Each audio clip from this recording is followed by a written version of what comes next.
ওকে, আমরা প্র্যাকটিস এইডে চলে আসি। এবার দেখো কি বলছে। ড্রাগ অ্যাডিকশন, মাদক আসক্তি, হ্যাজ বিকাম হয়েছে সিরিয়াস প্রবলেম, একটি গুরুতর সমস্যা, মডার্ন সোসাইটি আধুনিক সমাজ। তাহলে অর্থটা কেমন? গুরুতর সমস্যা আধুনিক সমাজে। তাহলে গুরুতর সমস্যা কোথায়? আধুনিক সমাজে। তাহলে ইন মডার্ন সোসাইটি, আধুনিক সমাজে। ইন মডার্ন সোসাইটি, আধুনিক সমাজে। তুমি মিনিং করবে, ঠিক আছে? মিনিং করে করে দেখবে, আর অ্যাপ্রোপ্রিয়েট প্রিপোজিশন হলে সেখানে তোমাকে অ্যাপ্রোপ্রিয়েটটাই ব্যবহার করতে হবে। Many young men and women. তো অ্যাপ্রোপ্রিয়েট প্রিপোজিশন না প্র্যাকটিস করতে করতে তোমার ব্রেনের মধ্যে অনেক চলে আসবে, রাইট? অনেক মানে সব কভার হয়ে যাবে। Many young men and women, অনেক নারী পুরুষ, আর ফলিং ভিকটিমস, শিকার হচ্ছে, আর ফলিং ভিকটিমস, শিকার হচ্ছে, দিস, এইটার। তো এখানে কি ভিকটিম টু দিস এইটার শিকার হচ্ছে। ভিকটিম টু দিস, অফ না, অফ দিস না, মানে পজিশনে নাই, ঠিক আছে? এইটার শিকার হচ্ছে, to this, victims to this. Of, of তুমি ব্যবহার করতে পারতে এখানে যদি পজিশন বুঝাইতো, ঠিক আছে? তো এই যে ড্রাগ এডিকশনের পজিশনে এটাকে বোঝাচ্ছে না, আসলে হচ্ছে এইটাতেই অ্যাডিক্টেড হচ্ছে, দিকে যাচ্ছে। ভিকটিমস এখানে টু দ্বারা দিকে বোঝাচ্ছে, যে এটার দিকেই শিকার হচ্ছে, ঠিক আছে? দেয়ার আর ম্যানি রিজনস, অনেক কারণ রয়েছে ড্রাগ এডিকশন। এখানে দুইটা প্রিপোজিশন ব্যবহার করা যেতে পারে। একটা তুমি বলতে পারো ফর ড্রাগ এডিকশন, অথবা বলতে পারো বিহাইন্ড ড্রাগ এডিকশন। বোথ আর রাইট। কেন? কারণ ড্রাগ এডিকশনের পেছনে অনেক কারণ আছে। ড্রাগস আর এক্সপেন্সিভ, মাদক হচ্ছে ব্যয়বহুল। সুতরাং টু ম্যানেজ মানি, টাকা জোগাড় করতে। দি অ্যাডিক্টস, আসক্তিরা মানে আসক্ত যারা, তারা। দি অ্যাডিক্টস মানে যারা আসক্ত তারা। অফেন গো মানে কি? যাওয়া। অফেন গো, যাওয়া। স্টিলিং, চুরি করা। কিলিং, হত্যা করা। অর অল সর্টস অফ মিসডিডস, সকল প্রকারের খারাপ কাজে।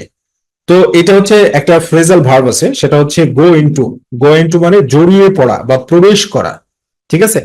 গো ইনটু জড়িয়ে পড়া বা প্রবেশ করা, জড়িয়ে পড়ে। গো ইনটু জড়িয়ে পড়ে, স্টিলিং চুরিতে জড়িয়ে পড়ে, চুরি করার কাজে জড়িয়ে পড়ে, কিলিং এবং হত্যা করাতে জড়িয়ে পড়ে, অথবা অল সর্টস অফ মিসডিডস, সকল প্রকারের খারাপ কাজে জড়িয়ে পড়ে, ঠিক আছে? ড্রাগস আর স্মাগলড, মানে মাদককে কি করা হয়? পাচার করা হয়। এ কান্ট্রি, একটি দেশে। এখানে স্মাগলড ইন যদি দাও তাহলে স্থিতিশীল অবস্থা বোঝাবে। তো ড্রাগস কি? নিয়মিত পাচার করা হয়, এজন্য ইন না দিয়ে আমরা ইনটু ব্যবহার করব। ইনটু কেন? কারণ গতিশীল অবস্থায় পাচার কি থেমে যায় বা থেমে আছে? না, নিয়মিত ভাবে পাচারটা করা হয়। এজন্য ড্রাগস আর স্মাগলড ইনটু এ কান্ট্রি, মানে নিয়মিত ভাবে ড্রাগসকে কি করা হয়? পাচার করা হয় একটি দেশে। অ্যান্ড দ্য স্মাগলার্স, এবং পাচারকারীরা,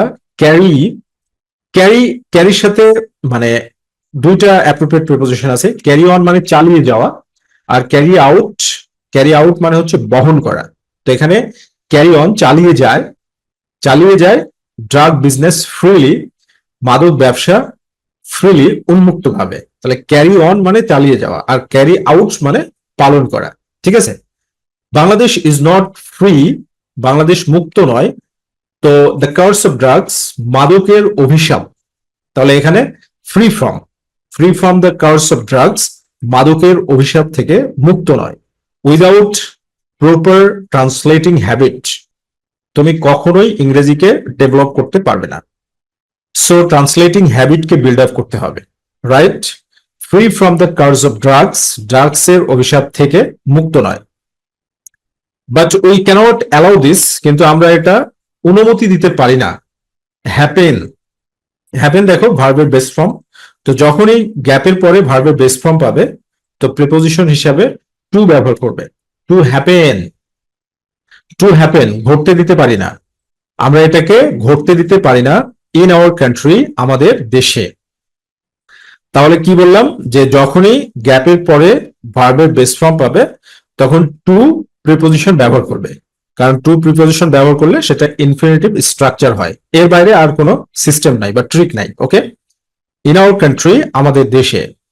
দ্য ফার্স্ট থিং, প্রথম বিষয় হলো টু ডু, মানে প্রথম বিষয় যেটা করতে হবে, টু ডু যেটা করতে হবে, ইজ টু হাইলাইট, তুলে ধরতে হবে, ইজ টু হাইলাইট, তুলে ধরতে হবে, ইটস ডেঞ্জারাস ইফেক্টস, এর মারাত্মক ফল বা প্রভাব, এর যে ডেঞ্জারাস, ক্ষতিকারক বা মারাত্মক যে প্রভাব আছে।